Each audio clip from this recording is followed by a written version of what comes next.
I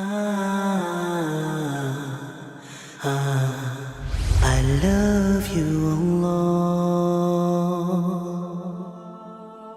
When people start listening to Shaytan, this is the same surah Allah Azza wa Jalla says, Inna ibadi laysa laka alayhim sultan. My slaves, you're not going to have any authority over them. In other words, people who really submit to Allah, He will not have authority over them. But others, Shaytanu ya'idukum al-faqr wa ya'murukum bil-fahsha, Surah Al-Baqarah. He will command you to do shamelessness. In other words, when you listen to him a little bit, you've granted him a little bit of power. When you listen to him a little more, you've granted him a little more power. And if you keep on listening to him, he gets to the point where he can command you. You will find yourself, I can't even help myself, Brother Norman. I can't even help myself. I don't even know. I don't know how to turn the computer off. I don't know what makes me do that every night. I don't know what makes me do this or that. I don't know what makes me go there. Go into that chat session, you know. Go and log into that, horrific website. Go watch that filth.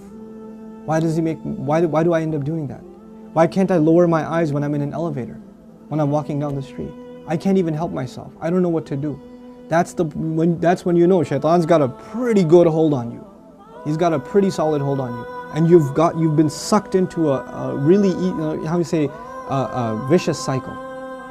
It's just getting worse and worse and worse and worse and worse. And you're not addressing it, and it's making the problem worse.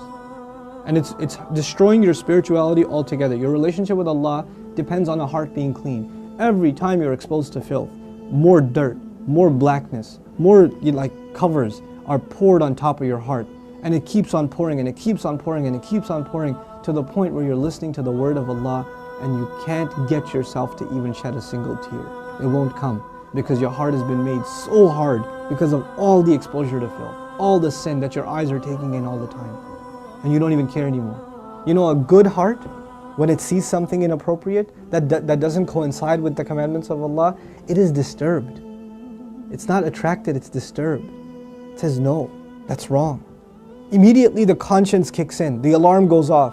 But when you're at the point, when you're by yourself and you feel no guilt doing it, you just don't feel anything. You don't feel that it's wrong. The only thing before you stare at a sister, you look around like, is anybody else watching?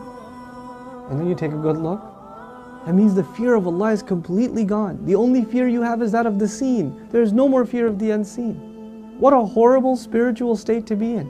Allah says, يَعْلَمُ خَائِنَةَ الْأَعْيُنِ وَمَا تُخْفِي الصُّدُورِ.